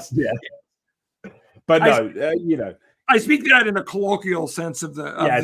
Of course. That's really interesting. So as we sort of meander our way towards some kind of conclusion, sure. Just a few thoughts to go back to classic theistic arguments. And by the way, one of your supporters, thank you so much, Hexbeast, for joining in the show. You're obviously a fan of Bruce, as I am myself. So what a great man you are, Bruce. A great dad. That's fantastic. Thank you. So classic atheistic arguments. What did you think in your deconversion, and what do you think now? And possibly that's one and the same thing. Is the strongest argument for atheism, and au contraire, what do you think is the strongest argument for theism? Well, there are my three main problems with Christianity. Is the fact of the problem of evil, the problem of suffering, and the hiddenness of God. Mm-hmm.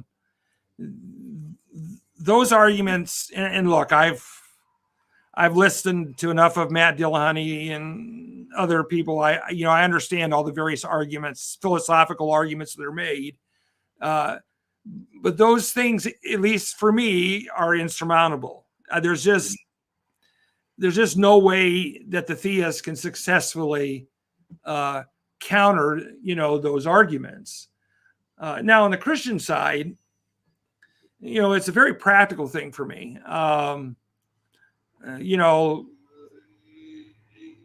What is the fruit that Christianity produces? Well, in some people, it produces good works. People that are, they can be devout in their faith, yet they believe, as the Bible says, that the great commands are what? To love the Lord thy God with all thy heart, soul, and might. And the second is to love, your neighbor as yourself. And they put those things into practice. And so, to me, the fruit of those beliefs is the strongest testimony for Christianity. I can't think of any rational argument for Christianity that measure the and that, of course, is a fruit that is not always harvested. Yes. When you do get some nice fruit, that is tasty, but quite often the trees are bare. And it just depends on what kind of Christian. I suppose, for those Christians, I think they are doing the good deeds, which it happens to be, just supporting their in-group and not listening to the Good Samaritan parable and so on and so forth. So there, with 40,000 different denominations of Christianity and all different Christians, like both psychologically, genetically, biologically, people are people, and you're going to get a vast array of behaviors within the umbrella of Christianity, obviously. Yes. Sorry. No. Well, no. And, so for me, I have a fair number of readers who are still Christian. They tend to be progressive, mainline, maybe Unitarian Universalist, along that line. And so I see in their lives, social issues really matter to them. ministering to the least of these really matter to them. And so I can, from a distance, admire that kind of religious belief. I can see the good work that they do. But the problem is that they are a distinct minority, within Christianity. For every one of them, there are hundreds that are anything but that. Speaking of the Good Samaritan, that if my Christian neighbors saw him lying in the middle of the road, they might call the police, but more often than not, they would just drive away, because they don't want to get involved. And, and so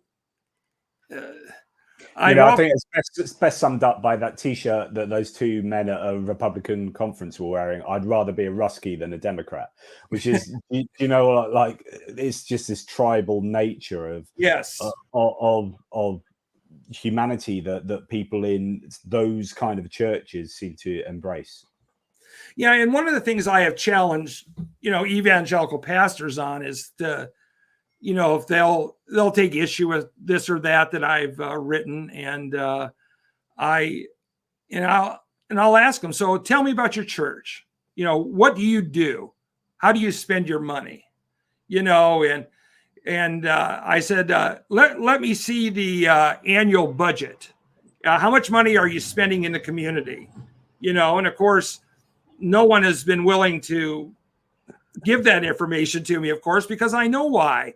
Because the vast majority of the money is spent on buildings and staff and insurance and what I call, making fat sheep fatter. It's a very incestuous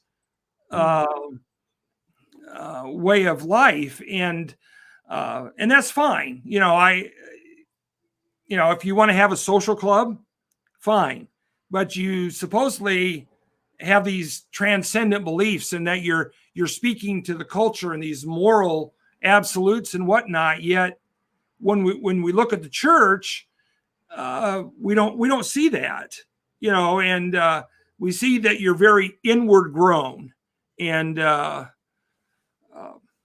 unfortunate. And it's no surprise that an increasing number here in America, anyways.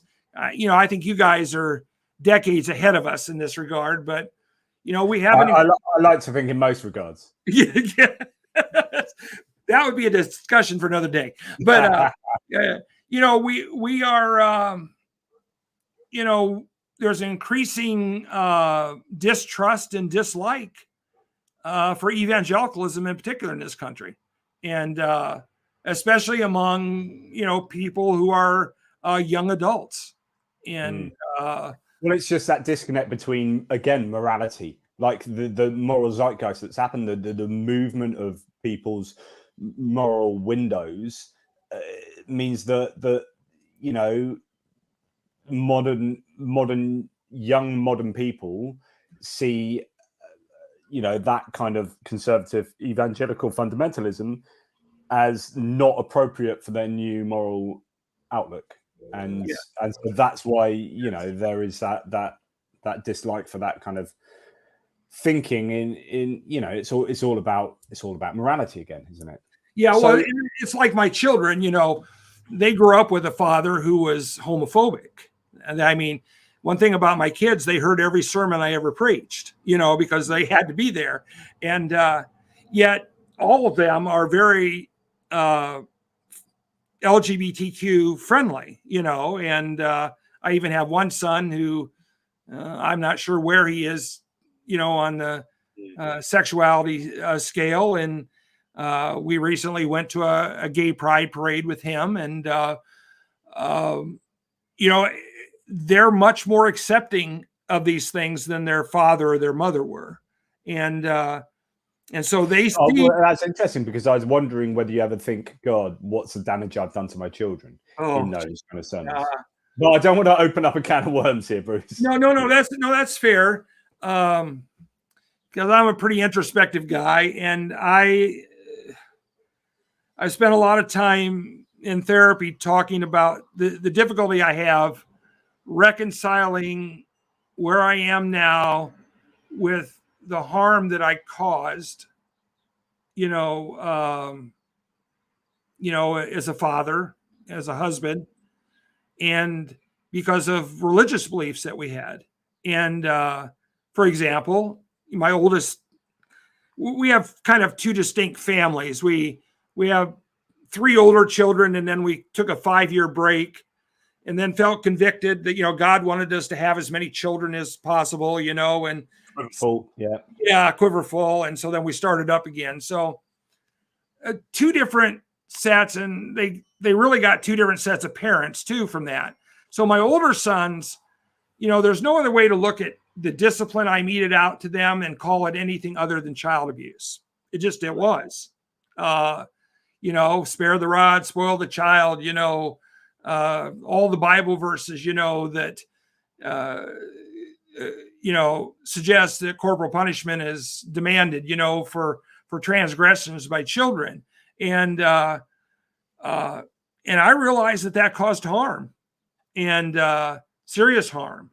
Now, we got it right as we got older with our younger children, but I think my use, because I disciplined the children 99% of the time, they always loved their mother more than they loved their father, and so it caused harm. And I've talked to my children extensively about that. I've apologized, and I try to write about those things so other people won't go down that same path. But there were other things too, the strict rules and regulations, things they could do, what they couldn't do, and where they could go, where they couldn't go, who they could date, who they couldn't date, and those things are regrettable. And as much as I lament those things, I know that I can't undo them either. That's the problem with that. You can't go back. Time. Yes. All I can do is make amends and try to do better now. So that's why I'm grateful that, we have grandchildren. It really is a chance. Second, to make amends. Yes, and do things better. And even though my one young grandson, there have been moments where I've said to myself, you know what? I'd like to give you an ass whooping. But that's never going to happen. He can be a little terrorist sometimes, but there are ways to handle that. I've got one of them. If anyone has any super chats, that'd be really great to get them in now, because we're just sort of moving towards wrapping this up. So please do. If you've appreciated this, there's if you have the disposable income to do that, there's the thanks function or the buy me a coffee function at the bottom. It allows me to literally do what I'm doing, so to make a thing of this channel. So any appreciation is great, but if you don't have the means, obviously just liking, sharing, subscribing, that's all great. So thank you. That's that uncomfortable bit out of the way. Have you got time for just a couple of questions I wanted to ask about the congregation and psychologically locking people into a belief system? I'm always really interested in churches, as we talked a little bit about manipulation before, and you as a pastor have obviously experienced this and perpetuated this yourself. So what are the ways that's obviously heaven and hell are your big ones, but what are the ways that you've seen or been involved in congregants being locked into worldviews, almost bribed into staying in a church or belief system? Well, because in evangelical churches, there are things like doctrinal statements, and there are, these are the things that we believe. And so if you're going to go to church here, you have to believe these things, at least generally anyways. And I learned long ago that for most church members, they're going to believe whatever I believe. They're going to adapt to, if back in my more Armenian days, they were going to be more Armenian, and in my Calvinistic days, they were going to be more Calvinistic, and And the reason for that is, psychologically, is that you want to be a part of the group. And so you adopt the beliefs and practices of the group. You want to be accepted. You want to feel a part. And so you may have questions and doubts, or you may have disagreements, but you don't share them. And because the goal is to, I hate to say it, but in evangelicalism, the goal is to have everybody thinking the same thing, practicing the same way, living out their lives in the same way. If the Bible says it's a sin to do X, then everybody in the church should think that it's a sin to do X. So if you're a pastor and you're saying, right, this is the way to get to heaven, or this is the way to get to a union with God, then my way is the correct way. Therefore, that's what everyone should be doing. I mean, it's obviously that's exactly right. Yes. Yeah.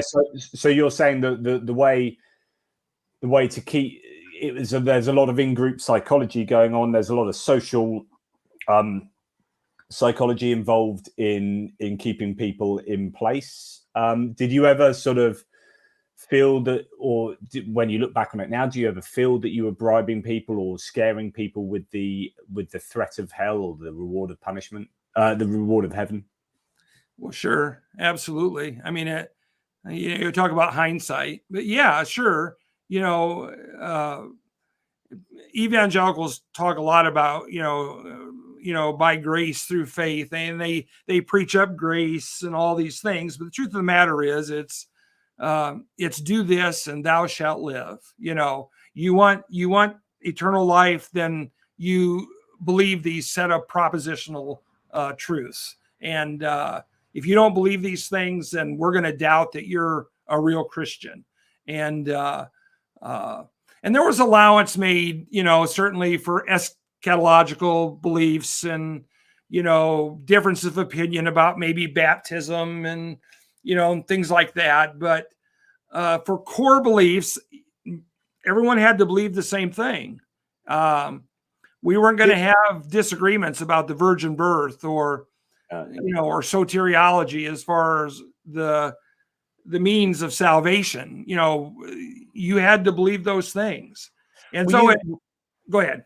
Well, no, I was going to say, were you ever, for people that didn't do that, or for any other kind of outsiders in a congregation, were you ever involved? And again, I don't mean to be your bloody therapist again, but were you ever involved in socially ostracizing people, or casting people out the church? Was that ever? Or obviously you would have seen that in churches. Well, yeah, certainly you had a lot of people come and go, and it was always for.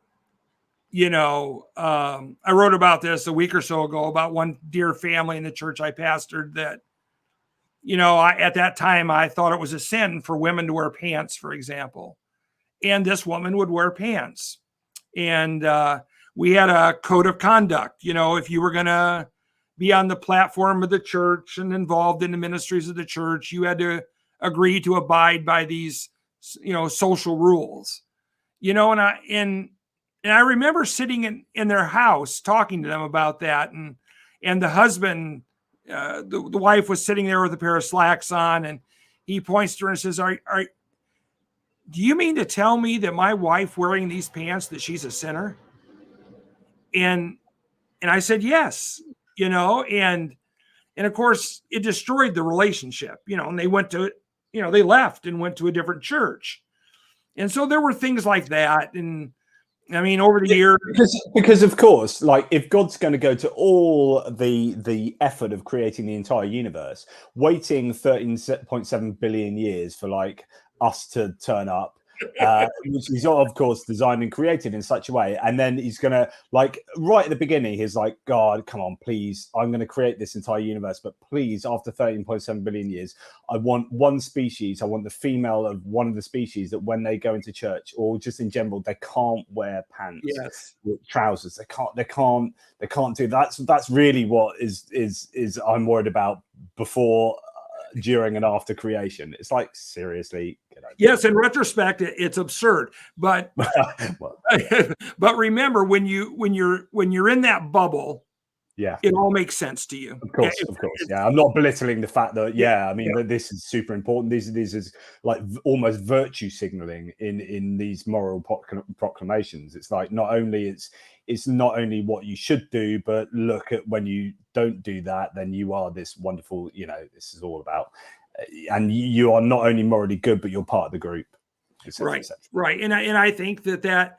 So, for example, I remember a woman in our church. She was a piano player, and one Sunday she stood up at testimony time, and she gave this wonderful testimony about how God had convicted her over smoking cigarettes, and that she had gotten victory over them, and she wasn't smoking cigarettes anymore. And and wonderful. Everyone said amen, praise the Lord, and all that. And well, 6 months later, I stop at their house unannounced, and there she was smoking a cigarette. And I found out that, well, she had never stopped smoking cigarettes. It's what was expected of her. And so she was willing to lie to be accepted by the group, because she didn't want to be viewed as an awful sinner who smoked cigarettes. And, what the pastor doesn't know, God doesn't know. Yeah. Well, and with these Christian school kids I was telling you about, talking to them now as grown adults, and I've actually, met with some of them and had dinner with them and whatnot, and we have delightful relationships. There was a lot that I didn't know. Interesting. You could write a book on not only the experiences you had as a pastor, but the experiences that you were never made aware of as well.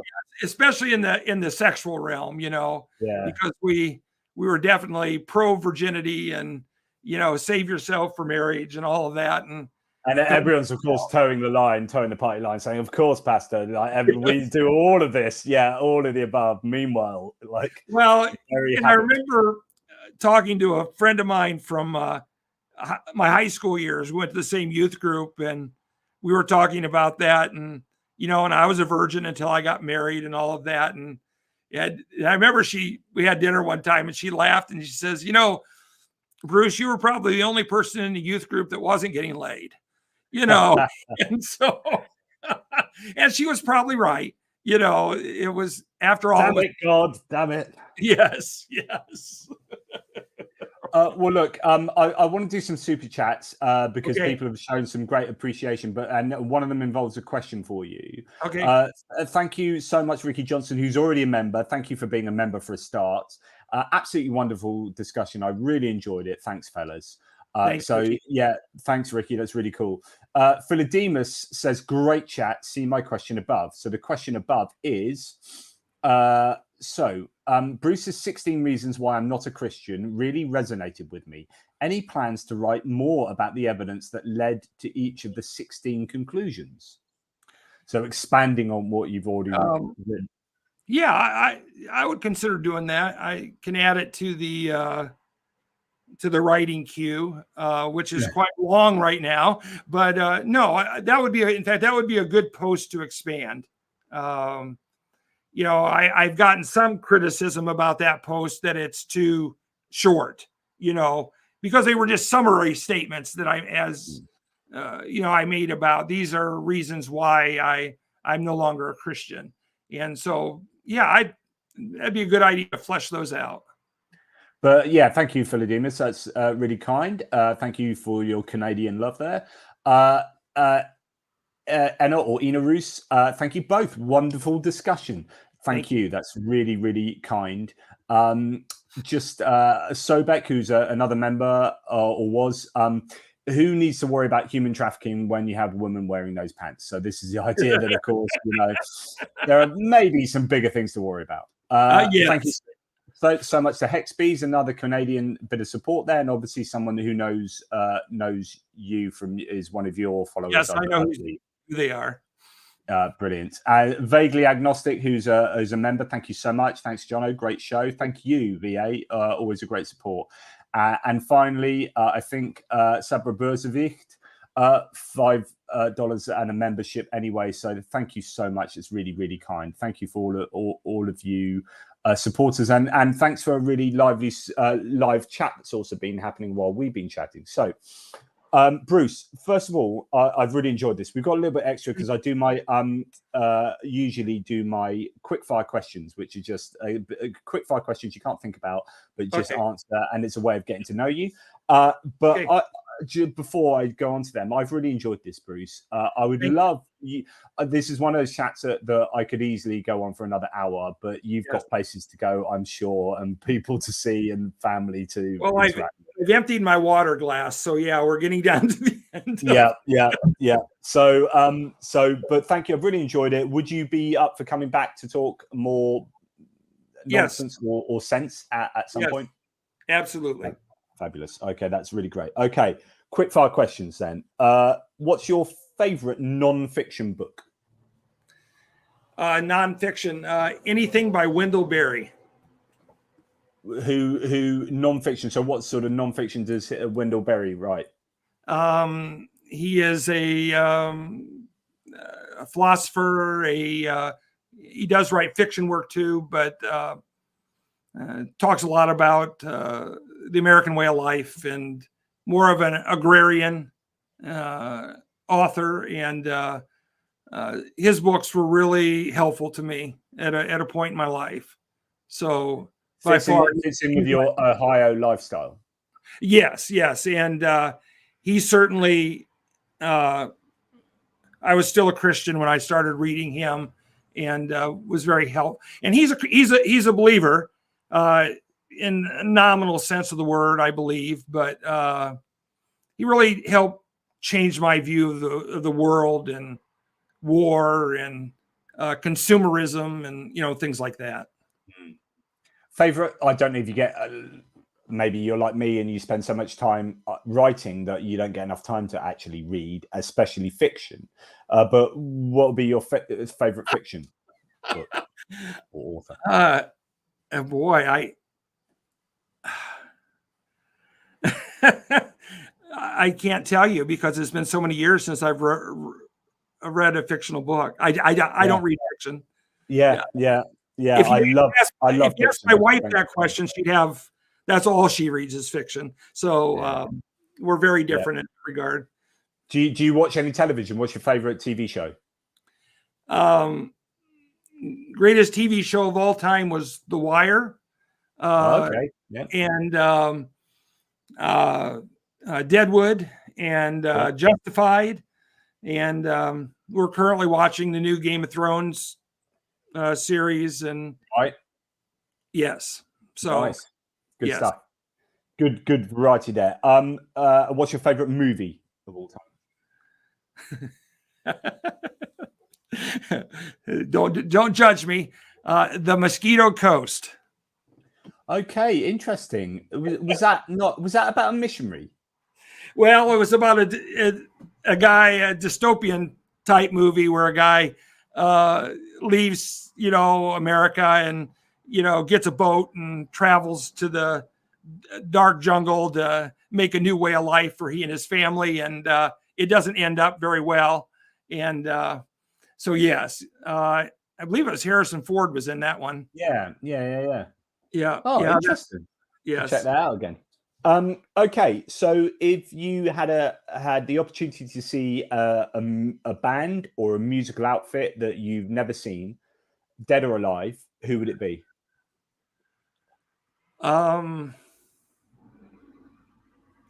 Boy, there's probably today on the list because we've done a lot of stuff in recent years, trying to make up for lost time. Probably Alison Krauss. Okay, Alison Krauss. Yep. Brilliant stuff.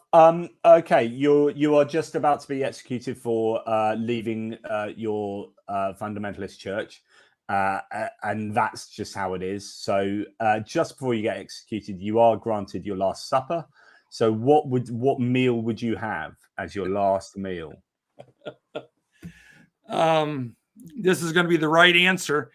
Anything cooked by my wife. I see what you mean. right? Okay, but now she's not listening.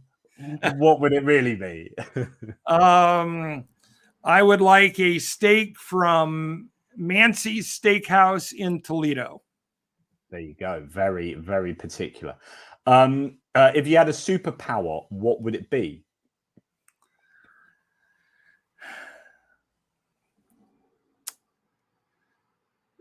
To change people's minds. Nice. I've never thought about that one. Yeah, yes. I would like to take care of some group delusion in this country of ours right now. Oh, but would that make you an authoritarian leader, ruler? Would you? Yes. Or would you be a benign authoritarian? Well, yeah, I would be a good guy with that. You know, I certainly would never abuse such a superpower. Yeah, but then again, even Hitler thought he was a good guy. Yeah. I always remind people, Hitler liked dogs, so there's that. Well, no, I think people forget the idea that Hitler, as this kind of cartoon bad guy, right? Hitler never woke up in the morning and thought, I'm going to be a complete bastard today. Right. Like Hitler woke up and said, I am going to do what I believe is the right thing. So Hitler was being good in his own framework of being good, of what good and bad was. So we need to be careful sometimes when we're considering, behaviors and activities, is that even the worst people on earth are often thinking that they're doing the right thing. It's just that they have a completely warped understanding of what right and wrong is. Right. Absolutely right. But there you go. But I'm not, of course, like aligning you with Hitler. So when you're changing people's mind, that's good. That's good. Yeah, just want to clear that up. Final one, right? You're just about to have your face eaten off by a horde of zombies because they fancy a bit of the beard, actually, mainly. You do have the chance to run as quickly as you can to your bunker that you've prepped. And on the way, you can collect 3 people, dead or alive, 3 people that aren't your family or friends. What three people would you take into your bunker for a month of surviving in a bunker?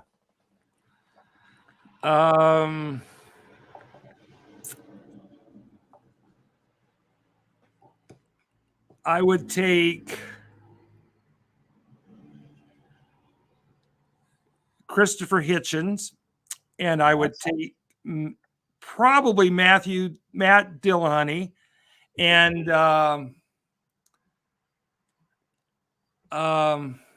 you don't all want to agree, surely. I mean, do you not want some kind of massive argument? I don't know. No, we're trying to survive, so you want to, be. And because after the first day, you all would have come to your conclusion, and then you don't talk for the rest of the time. That's true. Then we would all agree.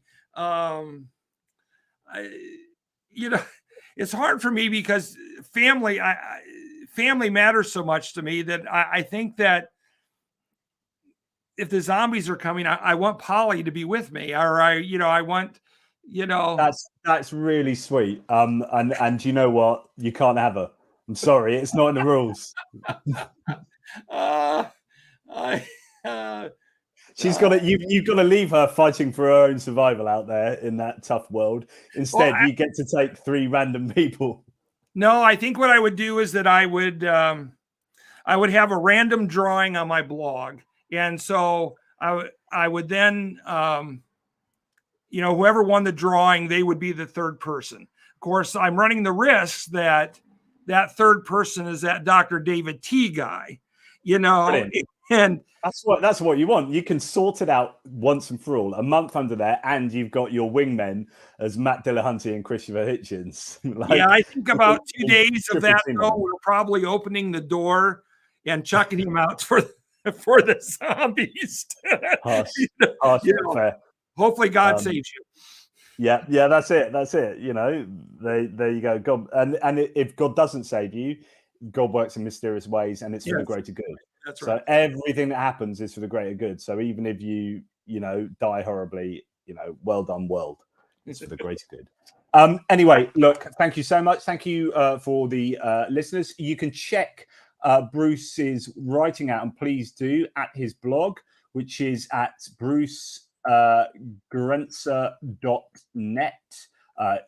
If you misspell it, don't worry, Google will help you out.